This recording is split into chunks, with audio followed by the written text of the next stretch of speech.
Warm greetings and cheerful salutations, my friend. I'm making this video specifically for people who think philosophy is interesting, who think it's fascinating, or who wish to learn more about philosophy, but who haven't read any of the original texts, or read very little of it, but maybe read about philosophy and are curious to learn more. And if by any chance you got into philosophy through this channel, if my videos made you think, oh, philosophy is interesting, let me know, because I would be really, really happy to hear that. When I first got into philosophy as a teenager, almost 20 years ago, really weird to think of that, I didn't exactly know where to start, and I wish there was a video like this that would tell me where to start, what to read. And so, like many people that age, I got into Nietzsche. I think it's very common for many of us to start there. I think Nietzsche is sort of a gateway into philosophy for many of us. But there's a certain issue, because if you get into Nietzsche and you haven't read any philosophy prior to that, you're going to have a hard time understanding Nietzsche. And that's why, there's the stereotype of a teenager reading Nietzsche and then becoming a nihilist. Nothing makes sense, nothing has any meaning. And that's just not what Nietzsche stands for. But it's very common to actually misunderstand, misinterpret philosophy if you do not have the proper skills on how to read philosophy. Now let me tell you why that happens. You see, Nietzsche was a continental philosopher, and while we often set continental philosophy and analytic philosophy as two opposite methods of doing philosophy these days, continental philosophy is also significantly different from classical and modern philosophy in its approach. Continental philosophy is a very new phenomenon, actually, that's only 200 and something years old. And you might be thinking, oh, it's this completely new branch, so you can get right into it and understand it. And here's the thing, while there are those differences between continental thinkers like Nietzsche and Hegel, those guys had a very extensive knowledge and understanding of classical and modern philosophy that preceded them. Continental philosophy literally couldn't exist without it. And so, without having that knowledge, you do not understand all of the context in which Nietzsche and Hegel and Sartre are actually speaking in. For this reason, I don't think Nietzsche is the best starting point. It's not such a good gateway into the world of philosophy as we like to think. Now let me tell you, you don't have to go to university to study philosophy.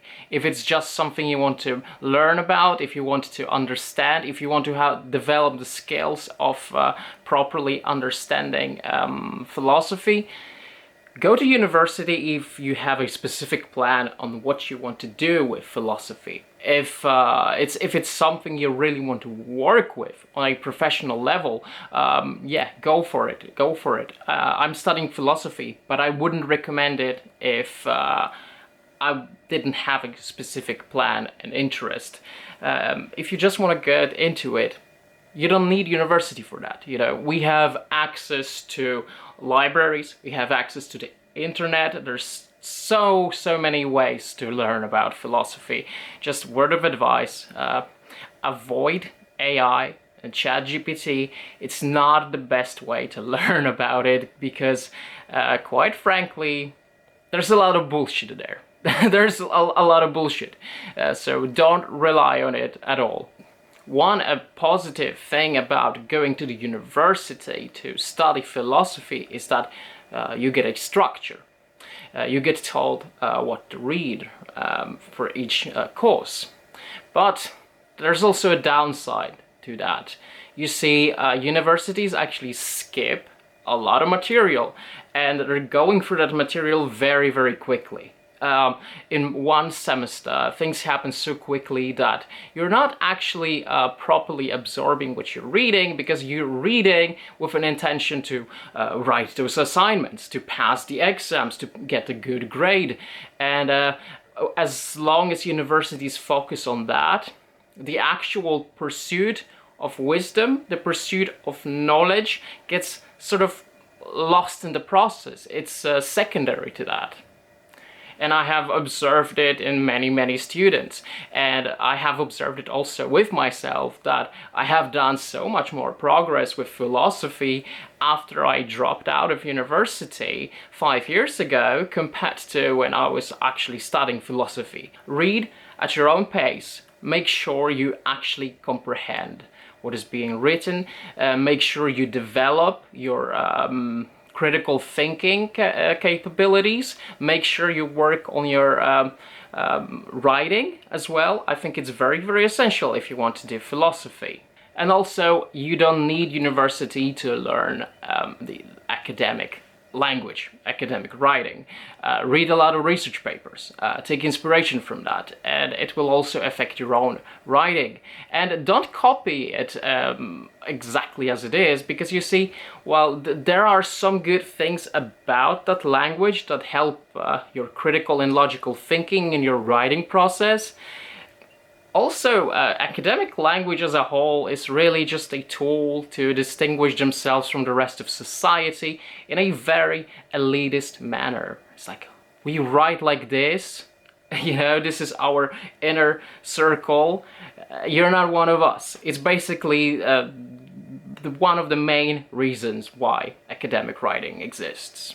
And so for this reason, after you watch this video, you will get the structure of what to read without the downside of you being graded, evaluated, and so on. Read at your own pace. It will probably take you more than 3 years, which is a regular bachelor degree. But trust me, you will actually learn more. So if you want to get into philosophy, first, let's ask ourselves a very important question.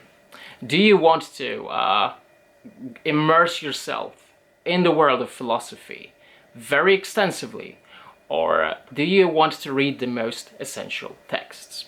That is the first question you need to know. Now, keeping that in mind, let's go. I'm going to present you with 2 different ways of getting into philosophy. The first one is the historically chronological one, and the second one is based on your particular interests. What do you think is most interesting to read? Now, starting with the first ones, if we're going chronologically, a good thing about it is that you get a proper perspective of how those ideas, how philosophy developed and changed over the years, which is great actually. But you're also going to have to read through certain things that maybe are not of most interest to you. So that is something to think about before you make that decision. First, I'm going to give you a guide to an order in which you should read original text if you want to get extensively into that. When I'm done with that, I'm going to give you a list of most essential texts if you do not want to read all of it. Word of advice, get yourself these 2 books.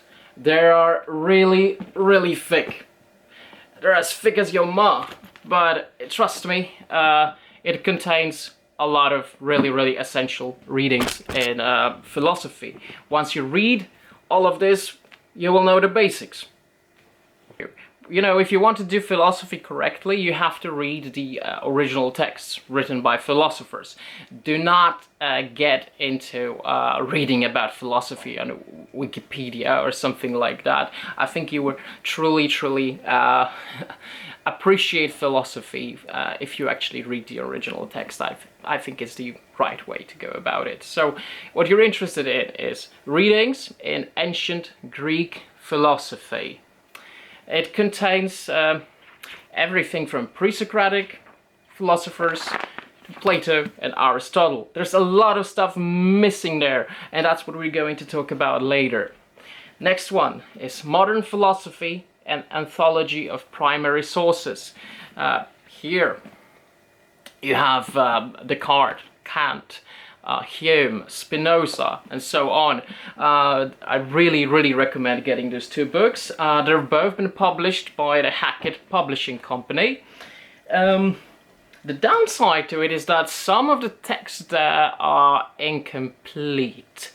But I think if you just read that, and you know the basics, you might want to read those texts in their entirety. Or, you know, you might read them in their entirety already as you're reading. Just find them on the internet. All of those texts can be found on the internet for free, and those philosophers are dead. So technically, by buying those texts, that money doesn't really go to them.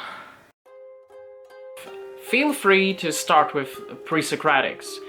Specifically, put some weight on Thales, Heraclitus, Pythagoras, Empedocles, and you can read more on pre-Socratic philosophers, but I would say those four are the most essential there. Throw in some sophists for good measure. They're not my favorite bunch by any means, but they'll be of relevance once you get to Plato. From there you can go to Plato. Yes, we skip Socrates because Socrates never actually wrote anything. Now, if you want to watch a video on whether I think Socrates was actually a real person and where Socrates and Plato end and begin, there's a video on my channel. You can click on the card right here to watch this video. Now with Plato, we can distinguish between the early, middle, and late dialogues. Start in that order. I would say the order in which you read the text within those is not that important, but you can just read them in a chronological order. Also, if you want to, you can start with Plato's early dialogues before you go to pre-Socratic philosophers and then go back to Plato. Why?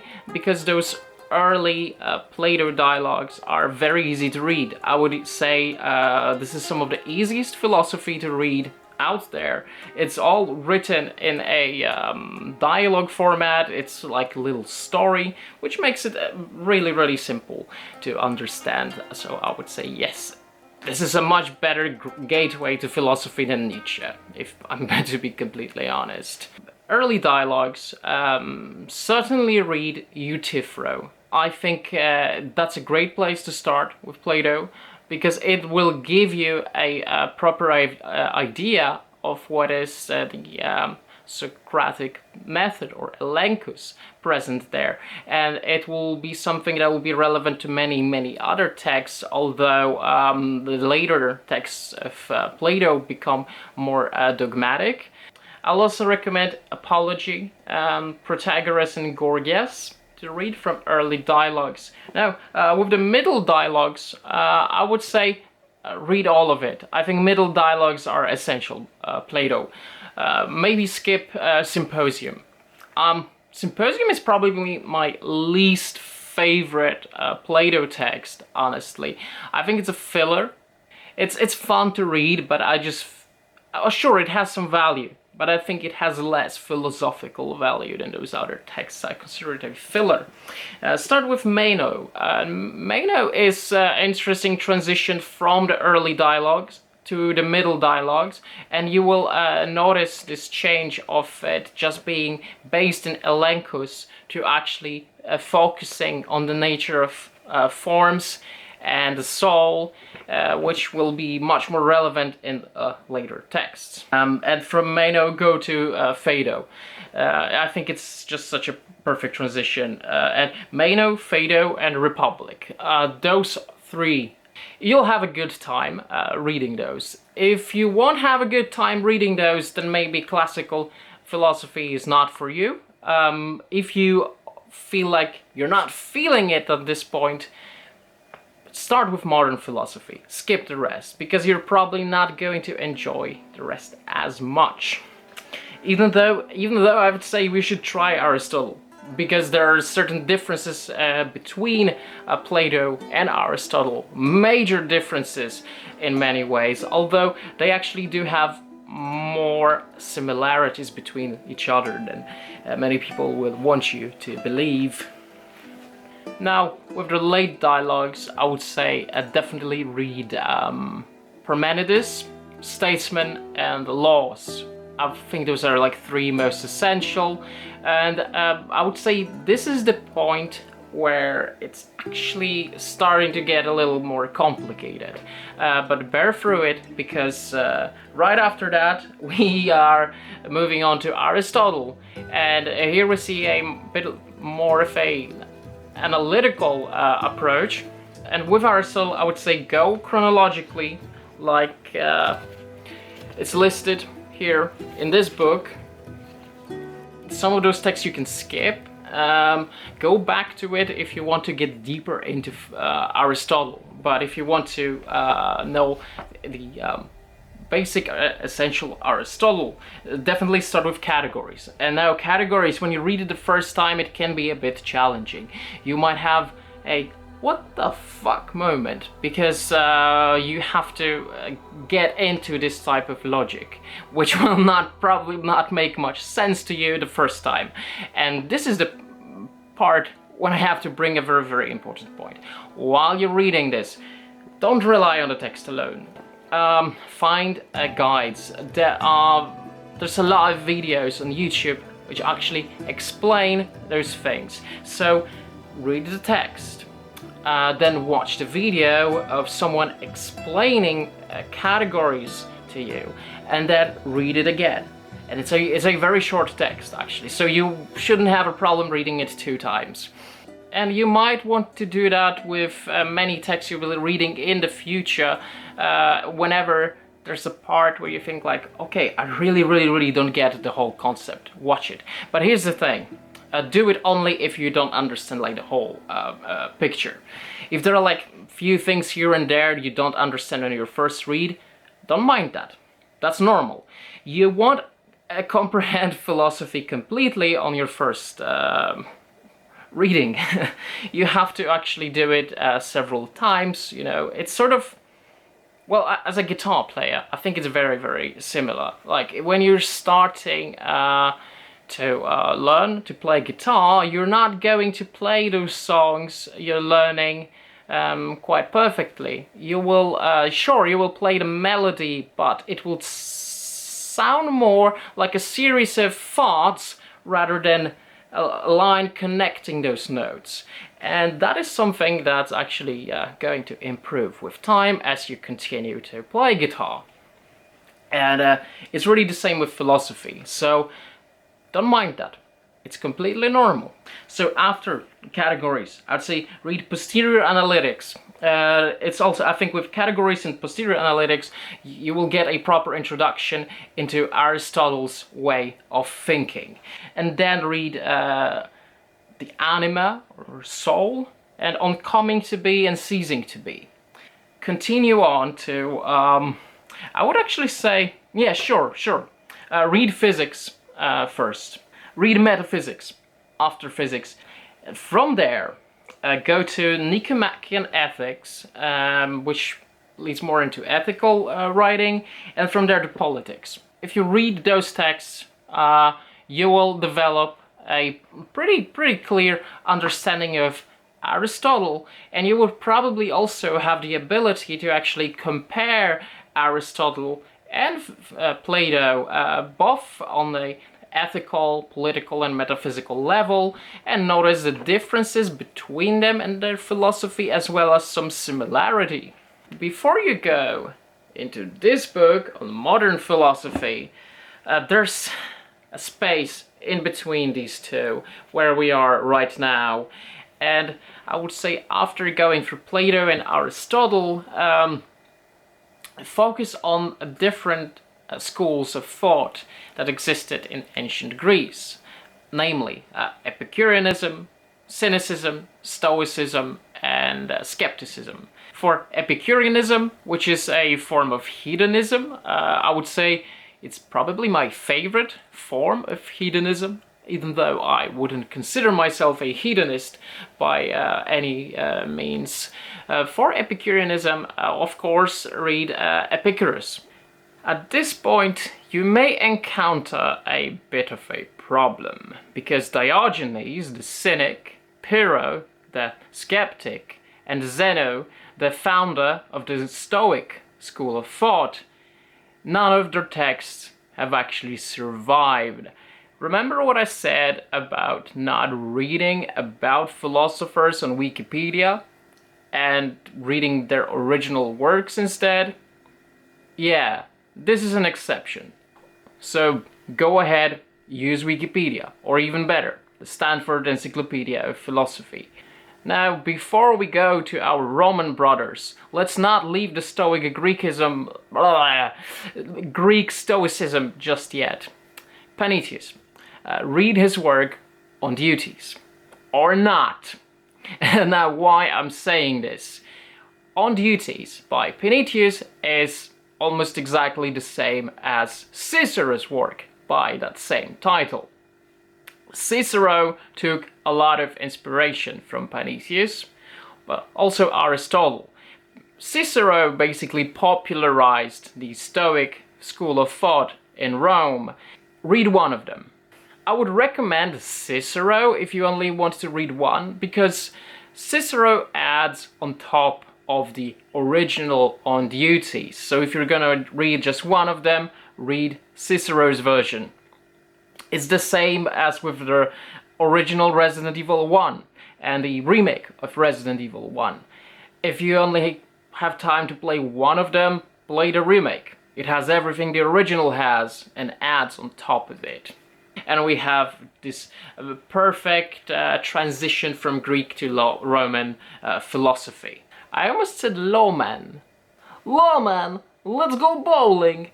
Although, as you keep reading the texts written by Roman Stoic philosophers that came after Cicero, you would notice certain differences between Cicero and that Roman Stoic school of thought.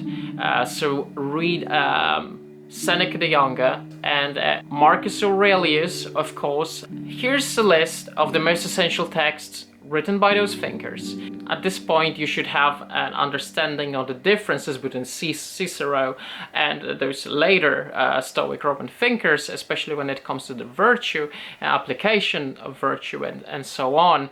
Now, before we leave Rome for the Dark Ages, I think we should also stop by Lucretius.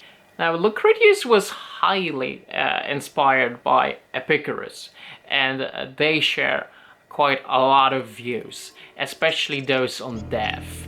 Now, I would argue that medieval times weren't exactly the best time for the flourishing of philosophy. However, there are two names in this period of human history that I think are the most essential, and you probably already guessed it: Augustine and Thomas Aquinas. A lot of people actually don't know that the concept of original sin is actually not something that comes from the book of Genesis, but rather is an invention of Augustine and Saint Paul before him. He literally condemns curiosity and a wish to actually learn and understand the world, claiming that we should rather focus on God. Why I have a huge issue with this approach is because I think that the best way to understand God is by understanding the world it created as much as possible. Next is Thomas Aquinas. Now, Aquinas borrowed quite a lot from Aristotle and applied it to Christianity and Christian philosophy, including Aristotle's ethics and teleology, not to be confused with theology, quite different things. So read those texts right here, and then we can get to this baby. Yeah. What the hell am I doing? I would say that this one contains pretty much the most essential aspects of this period of philosophical history. from the 1500s to 1800s. I would actually recommend reading this in the order as it states in this book, starting with Descartes, and then later Spinoza, Leibniz, Locke, Berkeley, Hume, and Kant. Now, why in this specific order? I think it gives you sort of an understanding between those different ideological approaches at this point, you know, between the rationalism, monism, and empiricism, and then, of course, the Kant's transcendental approach. And also, there are texts here by philosophers who are actually not listed as the main contributors. So under Spinoza, for example, we have Thomas Hobbes. And here's another text I would recommend reading, Leviathan by Thomas Hobbes. Now, after you're done reading those texts, I would definitely recommend reading Rousseau. Read those texts of Rousseau specifically, focus a lot on the similarity and differences between Rousseau and Hobbes. After you've done that, when it comes to the Continental and analytical philosophy that came after that, you're free to go wherever you like. You know, go ahead and read Nietzsche. Read Schopenhauer. I would definitely recommend Schopenhauer. Heidegger. I love Heidegger personally. Read Hegel, although yes, Hegel is quite difficult to read, to be completely honest. I think many of us will agree on that. Now, if you do not want to go into philosophy so extensively, you do not wish to read all of those texts I mentioned, read those. This is the shortened version that will give you a more or less of the essentials. Now, there's something you might have noticed, that I omitted Eastern philosophers. And yes, I did that on purpose because I wanted to get into it right now. Here's a couple of names of Eastern philosophers that I think are essential to read. Zhuangzi, Confucius, Lao Tsu, Sun Tzu. Now read those, I would say, when you're done with ancient Greece and Rome, because those thinkers existed around the same time, in like the BCE periods. So compare the two at that point. You know, the differences between this analytical and logical approach of Western philosophy and this more intuitive, holistic approach of Eastern philosophy. And I can't speak for all universities, but I think it's the case for many universities in the West to completely omit Eastern philosophy. Like when I studied first philosophy at a university, we didn't go into that territory at all. Now there is a movement in academia of people who want to change that, who want to actually include Eastern thinkers. It's called the decolonizing the academy or academia. I don't like that name actually, because I don't think it's a form of colonialism. What it actually is intellectual isolationism that is happening in the universities that focus actually only on the Western thinkers and completely ignore everything else. Now for the second approach. And here I would say you don't completely disregard the chronology that was present in the first approach, but instead you focus specifically on the subjects that interest you the most. So classically we can divide philosophy into 5 main branches: logic, epistemology, metaphysics, ethics, and politics. Now, while logic is all about methodology, epistemology deals with the nature of knowledge. What can we know? Is it possible to actually know? How certain can we be what we know? How do we acquire knowledge? Metaphysics, however, they deal with the essential nature of the world around us as well as ourselves. It's the questions about what kind of things are there. It's about the principles that guide the reality around us, as well as a study of more non-material aspects of our reality, such as time, space, consciousness, and so on. Now, with ethics, we move from the abstract to the individual. What is good? What does it mean to lead a good life, to do good deeds? Whereas politics is a step further from that, where we go from the individual to society, from what's good for the individual to what's good for society. And they may be aligned with each other, but there are also other options, such as one may approach ethics from the virtue ethic perspectives when it comes to the individual, yourself, how you want to live your life, but take more utilitarian perspective on politics, for example. Now, these two, epistemology and metaphysics, can obviously come together, right? Because the question of what is and what can we know about it, and can we actually know anything about it, are two questions that are very closely connected. Now, the ethics and politics are also closely connected for the reason that I mentioned.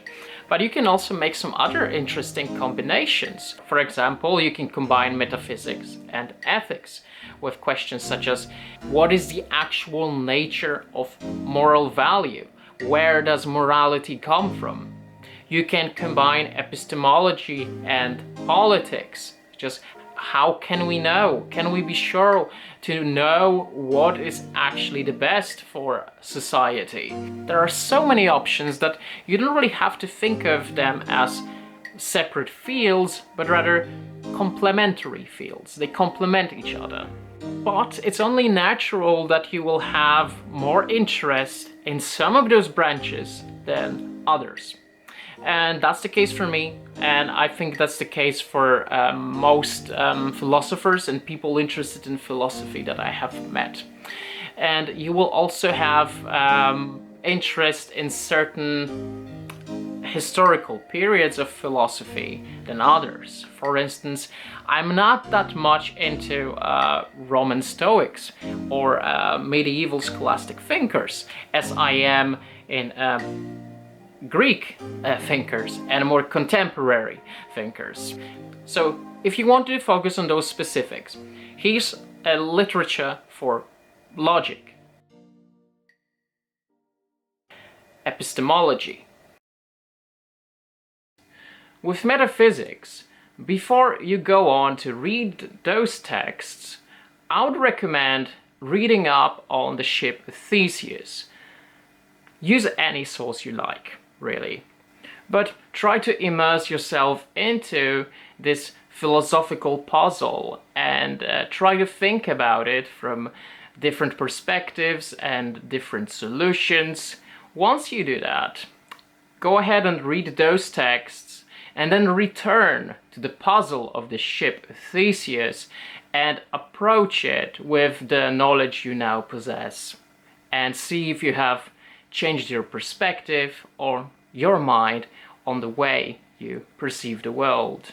Now, as for ethics, first I would recommend reading up on the differences between virtue ethics, deontology, and utilitarianism. Once you have done that, before reading up on those texts, just like with the metaphysics, I recommended the ship of Theseus. Here I would really recommend a very popular philosophical thought experiment, the trolley problem. As with the ship of Theseus, think about it. What do you think is the correct solution to this problem? What would you have done? And then go ahead and read those texts and return to the trolley problem and see if your mind has changed. The philosophy of mind or consciousness, here's a couple of names I think are important to notice, and politics. A lot of young people take interest in Marx these days. Marx has definitely grown in popularity, for sure. I would say don't limit yourself to Marx, because Marx is not a flawless thinker by any means. I think a lot of us, you know, whether we get into right-wing economists or if we get into Marx and Marxist thinkers, we isolate ourselves into sort of a bubble. And I think that goes against the very principle of philosophy, which is the curiosity to understand the world, first and foremost, and to seek wisdom. And I don't think we can seek wisdom if we actually isolate our ideas to specific ideology bubbles. Now, I'm not saying you shouldn't have certain preferences. I do myself. I'm really into anarchist thinkers that I also included there on the literature from political philosophy. Read the economic thinkers on the right. Read economic thinkers on the left. Read some anarchist literature, and I would also say read some texts written by dictators. I'm not saying read it and agree with those people, but just get a taste of different perspectives if you really want to form your own. And I think this is the biggest lesson we can learn from philosophy, is that really things aren't black and white. You know, there are so many different perspectives to look at things, you know. Philosophy of consciousness is a perfect example of that. And I think we should translate that same approach to the world of politics. Because if you do not accept it, that not everything is black and white, you will come across as good guys versus bad guys. Alright, that's about it for this video. It will probably take you a couple of years to read those texts. I would say at least 2, if you're quite diligent about it. If not, perhaps more. But, you know, it's not a race. A pursuit of knowledge and wisdom should never be a race. It should be a pleasure. And that's perhaps why I said earlier that Epicureanism is probably my favorite type of hedonism. I hope you have a good day, and I'll see you in the next video. Ciao.